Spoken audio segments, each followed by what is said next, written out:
but on at the genre of comedy, you, sir, definitely were the winner between you two. So my question would be, how come? What is the difference? Why you are so much better at comedy than Sly? Well, thank you. First of all, let me just say, you know, Stallone just won the Golden Globe Award. I mean, he is a fantastic actor.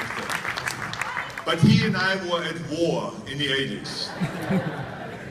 We hated each other. And the reason is because we both have a big ego. And there was me that wanted to have the #1 movie, action movie. And then there was him that wanted to have the #1 action movie. So it was a battle of who makes more money at the box office, who works with better directors, who has more muscles on the screen, who has less body fat, who has the biggest guns, who has the longest knives, who kills the most people, who kills the people in the most vicious way, in the most unique way. And this is how it went. The competition was unbelievable. And we attacked each other and said nasty things about each other and all this stuff. And then eventually, through Planet Hollywood, through our restaurant chain, we finally, Sly, I was forming the company with Robert Earl and with Keith Barish, and Sly wanted in.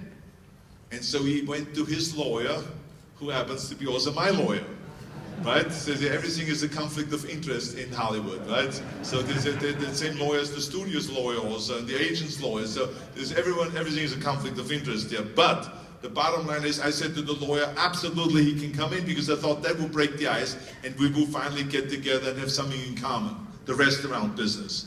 And so this is what we did. And then we started traveling around the world together. And he started showering me with gifts, and I started showering him with gifts and all that stuff.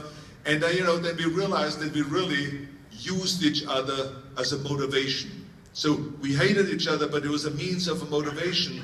I looked at him up there and I couldn't wait to kind of pass his box office, and he couldn't wait to pass mine. And this was kind of helped us get where we are actually in the end. And now we are really best of friends, and we hang out together. I go up to his house all the time watching the fights, UFC fights or football games. He comes to my house for parties and for dinners and hanging out and smoking a stogie.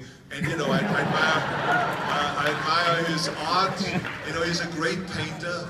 I have 2 of his paintings, you know, and he's a great family man. He's just really, I mean, a very successful guy, very smart, very passionate and all this. So, but when it comes to comedy, to answer your question, he just never had yet the right director. Because you need to have the right director. Comedy is very tricky. If you do comedy and you're trying to be funny, you fail.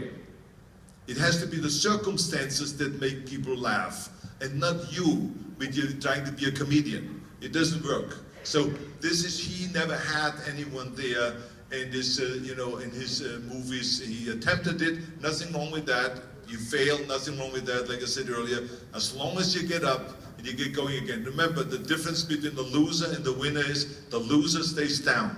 It doesn't get up. But the winner always gets up. Always gets up. Okay? Do you think Stallone will win the Oscar? I think that Stallone has a good shot of winning the Oscar. Yeah, I think so. I think that people finally recognize that you know, that his work is great. That there's a great variety of different work, and you know, and in this movie, he was really excellent. I mean, really touching and totally believable. And that's the trick in acting, is not to act out the scene, but to be totally believable that you are that character. That's the people have to buy into that. And I think that Sly did an absolute straight 10 job on that particular movie. Arnold, would you like to win an Oscar? Is an Oscar that's something on your list? Well, I mean, one thing we know for sure, that the Oscar people are prejudiced against Austrians. That's because I've been overlooked too many times now. Just joking. So, it will happen. I think you just got to be at a certain age to get one. Okay, that's it. Okay, John, let's get to table 8 now, shall we? We've got John there. And John, by the way, Arnold, he has ditched his wife, left her at home and come on his own without her.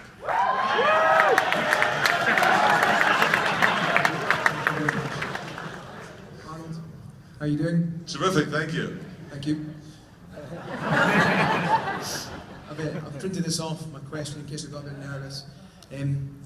You achieved the unimaginable, succeeded through adversity, proved the doubters wrong time and time again, and accomplished things that most of us can only dream of doing. Now, you're getting on now, just a little bit. What's left to do on Arnold's bucket list? Well, I continue doing exactly the things that I've been doing my whole life. You know, I love the work that I do. You know, even today I'm still working. You know, every day. I just finished a movie in Ohio, which is called 478, about two airplane crashing and what happens after that to the various different families and how it affected people's lives. It's a drama. It's not an action picture per se, but it's more a drama.